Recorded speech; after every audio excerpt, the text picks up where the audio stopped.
how to do this using recycle materials. Yes, you belong to me. Outfit check! Mo dati, outfit niya, gamit na to tong mga recycle na mga product nga wala na to siya ginagamit. Like, cartoon box, glue gun, scissors, paper plates, cutter. Also, I've found in shop plastic spoons,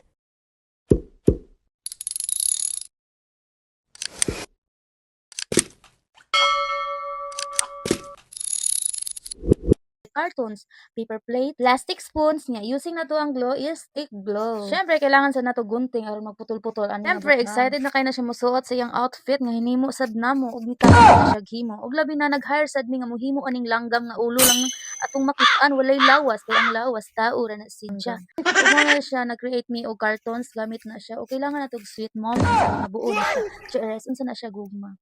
So karon so nahimuan na namo siya tapak ng kilid kay mao na siya ug mao na jud siya. Ug excited na sad ni ug kani nga langgam na ana po'y lawas gamay lang na siya kay mao man na ang baby. Ug mao na ang before ug karon so naghimo po mig pako aron masabitan naton yang pinakadako nga pako. So siyempre nag-hire po mi og mo-welding ani nga butang pero wala namon taw gipalit. So amo ra to hindi pangita nga bakal sa silingan. Unya karon himuan na ako nig pako ni akong gagmay nga langgam aron na po'y kalupad ani. Unya di man ta makontento sa gamay nga langgam so mangita jud tag dagko nga langgam ug kini naghimo gid mig pako nasabitanan sa iyang pako. Ug syempre nagputol-putol na pud mi ani nga paper plate kaya among himo gimbis ani mga langgam unsa man na isda kay nahihimbis charis ug karon gimuha na mo siya balhibo nya giportan siya namo nagpag-ayo sinagtuo mo ba nga mo ra ning giyaga-yagan pinagseryoso gid man ni syempre natubuan gud mig bugas ani kay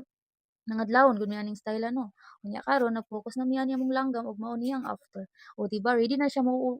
ready na siya mulupad unyang gabi kay karon gabi naman pod sa mulupad na siya karon ug syempre dili man nakalupad ang isa ka inahan kung wala tay dagkong pako syempre himuha to siya dagkong pako ug darasid siya nakumpleto ng lawas niya ug nahimo na siyang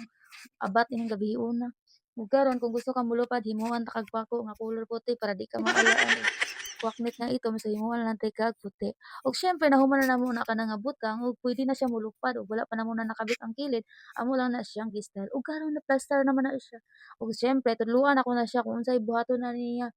pero pinataka ra ng ako ay di mo judge ana murag correct na magtudlo sa iya depende ra na sa iya tumanon niya akong istorya o di ba good kayo ug ako na siyang ipalupad-lupad gamitan og filter aron slow mo ba kung makita siya sa kuha mag slow mo na siya ba ug syempre supportive man tagikan sa paghimo ug gikan sa pagpaso naara dito sa iyang kilid permi unya ga video ug excited sa ta syempre makulbaan ta kay kita may nagamaan ng style ug karon mangurog sad pud ta kay kung nangurog siya nangurog ug nangurog jud siya ng style ug feeling na kung ano mo baktas lang ka nga pwede na makamulupad ang style kay nakapako gud ka ako kung nakoy pako mulupad jud ka ug karon naabot siya sa stage ug karon didto siya gabaktas-baktas siguro napintikan na yang tiil ay napintikan na yang ug mo na ang nahitabo after ug kana karon happy kayo siya naka second runner up man din ng style ug diva happy kayo ug worth it kayo ang tanan sayawan tabum tara